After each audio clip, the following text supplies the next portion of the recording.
Okay, this is the vocabulary lesson for the New Year's resolution article. Let's get started. First of all, let's start with the title. A resolution is a decision or a plan or a goal. In this case, New Year's resolutions, it really has the meaning of a goal, something you plan to do or want to do by a certain date. You might say, I'm going to lose 10 pounds by April 1st. That's a resolution. It's a decision. Okay, a little bit later, you see the word vague. I ask, do you have formal written resolutions or just a vague plan? So something that is vague, it means it's not clear. It also has the idea of not detailed. So you might have a general idea, oh, I want to be healthy. But maybe you don't have a very clear, definite, detailed plan, like I will lose 15 pounds. That's a formal clear plan. A vague plan is something like, I want to lose some weight. It's not clear, it's not detailed. So vague. Alrighty. Tradition, we see the word tradition many times in this article. I've used traditional in past articles. Well, a tradition, it's kind of like a habit, but it's a habit that goes through time. It's more like a cultural habit, or maybe a family habit, or a ritual. So it's an action that you do again and again and again, maybe every year, maybe every month. In this case, it's every year. Every new year, we make a resolution or a list of resolutions. What will I do next year? These are my New Year's goals. Well, that's a tradition, right? It's something we do year after year after year. We've been doing it for many, many years. That's a tradition. Okay, you see the word mythical. Janus, a mythical king of early Rome. Mythical means imaginary. It has a little bit of a religious idea. So in this case, this guy Janus, he was not a real king. There was never a King Janus in Rome. But they made him up. They made an imaginary king named Janus, kind of like a god, a religious king. And he was a symbol for wisdom, for looking forward into the future and looking back into the past. So that's a mythical king, not a real king, imaginary religious king. Okay, they say they placed him at the head of the calendar. If you use that at the head of something, it means at the beginning of something, at the start. So for example, you'd say, he is at the head of the line. It means he's at the beginning of the line. You're waiting in line. Well, the first person is at the head of the line. All right. Ancient means very old, of course. Janus was an ancient symbol. Janus was an old symbol. And it also got a little history about Rome. At New Year's, they would exchange gifts. To exchange means to trade. You give me something, I give you something. We are exchanging, we are trading gifts. So they exchanged gifts at the beginning of every year. And you see that the Romans had a solar calendar. It's the same basic calendar we use now in America. A solar calendar, solar means sun, from the sun. So the other kind of calendar, most common, is a lunar calendar. Lunar means from the moon or about the moon. The Chinese calendar is a lunar calendar. It's based on the moon. The American calendar, the Western calendar, is based on the sun. It's a solar calendar. Solar. Okay, we see the name Julius Caesar in this article. Julius Caesar was a very famous emperor, very famous king of Rome. There's a Shakespearean play, a play by Shakespeare about Julius Caesar. Maybe the most famous Roman king, Roman emperor. All right, so let's see what else. We have the word accurately in that same sentence. Accurately means correctly. It means close to the truth or close to what you want. So the Julius Caesar's calendar was more accurate. It was closer to the real situation. In this case, the sun and the movement of the earth. And reflect, you say his calendar accurately reflected the seasons. Seasons, that's basically spring, summer, winter, and fall. So the calendar was important because they needed it for farming. And they wanted the calendar to reflect the seasons. Reflect means imitate or copy or to be close to something, to be very like something else. So his calendar reflected, accurately reflected, closely imitated the seasons.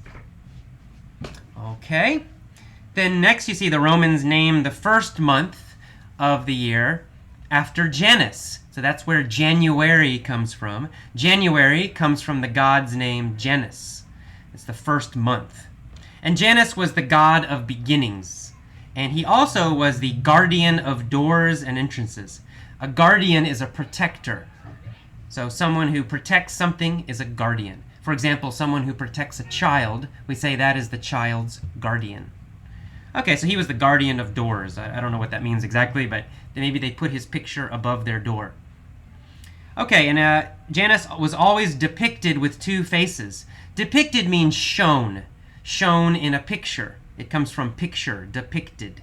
So it means pictured as or shown as. So when they drew a picture of Janus, he always had two faces, one on the front of his head and one on the back. He was depicted, he was shown with two faces. All right. Then a little later in that paragraph, they talk about some more traditions in Rome. One tradition was to give branches from sacred trees for good fortune. They would give each other branches. A branch is a piece of a tree. And a sacred tree, sacred means holy or religious or special. So maybe they had some special tree. They thought it was religious. They thought it had a special power. So that was a sacred tree.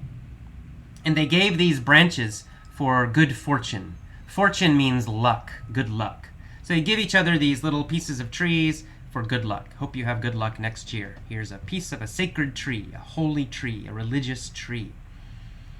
All right. We also see the word imprinted. The coins in Rome were imprinted with gold, with the god Janus. So maybe it's a gold coin. It has the god Janus imprinted. Imprinted just means printed. It's the same basic idea as printed. It means to write or to press something onto a page, in this case onto a coin. All right, we see the word commitment. A New Year's resolution is a commitment that an individual makes. A commitment is a strong decision to do something. It's not a normal decision, it's very strong. I will do this. Absolutely 100%. I am making a commitment. So a commitment is a decision to do something, and it's very strong. We also see the word habit. A habit is something you do again and again and again. You usually don't think about it. It might be good. Exercise can be a habit. If you always exercise every day, that's a good habit. If you smoke cigarettes, that's a bad habit, right? You smoke them all the time. You're doing it every day, but it's a bad habit. It's not healthy.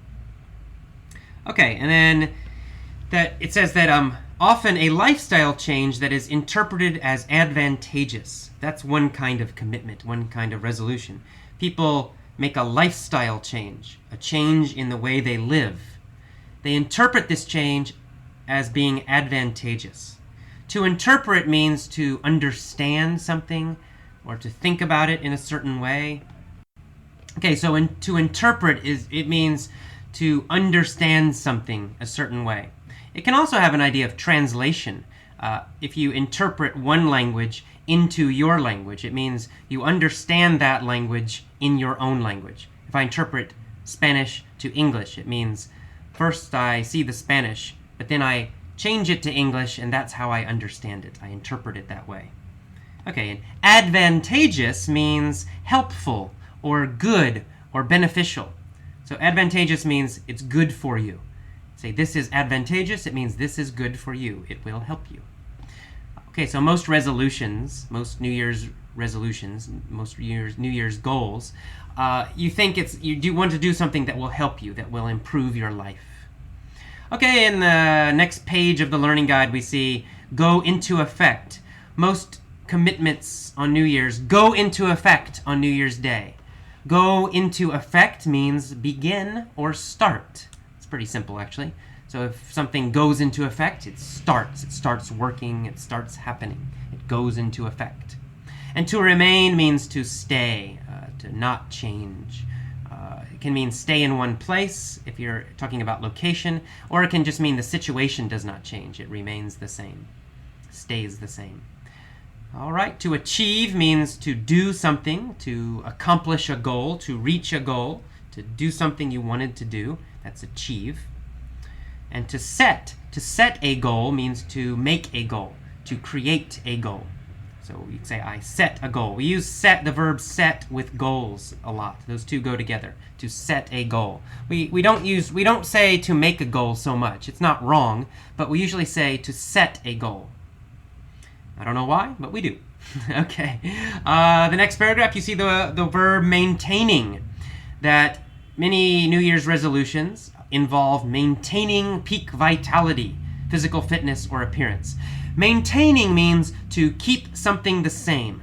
So you're working so that it will stay the same. So it's not really improving and it's not getting worse, but it's staying the same. For example, you maintain your car. To maintain your car, sometimes you must fix it. You must give it oil. You must change the tires. You're not making the car better, but you're preventing the car from getting worse. You don't want it to get worse. That's maintaining. So some New Year's resolutions involve maintaining peak vitality. Vitality means strength or health. So vitality, usually it's talking about a person's body. And if you say he has vitality, it means he has a strong body. He has a healthy body. He has vitality. So vitality is physical energy, physical strength, physical health. And peak means top or the best. If you can say he has peak vitality, it means he has very high strength, very good health. He's at the top, the best health. You can also say this football team is at the peak. It means they're at the top. They're the best team. All right, you see the word reduce here. Reduce means to make less, to lower, or to make less. Some people want to reduce their intake of alcohol or tobacco. Intake, it's pretty clear actually. It's two words, in and take. So it means to take in. In this case, we're talking about eating and drinking. It means taking something into your body, putting it into your body. So when we talk about food, it means to eat. If you talk about alcohol, it means to drink. That's intake. To eliminate intake of alcohol or tobacco. And then finally, we see the word sensibly in the last sentence. Resolutions to eat sensibly are quite common. Sensibly means in a smart way, in an intelligent way, to do something that's smart or intelligent. So if you eat sensibly, it means you eat in a very smart way, which usually means eating healthy food, right? So eating junk food, eating candy and drinking Cokes and eating nothing but junk food, that's not sensible. That's the adjective, sensible. It's not smart, right? Eating sensibly means eating lots of vegetables and lots of fruit. Eating in a smart way, sensibly. Okay, that is all for today's Effortless English lesson on vocabulary. I recommend listening to this lesson a few times. That will help you remember the vocabulary better. Then listen to the mini story. Okay, talk to you later. Bye-bye.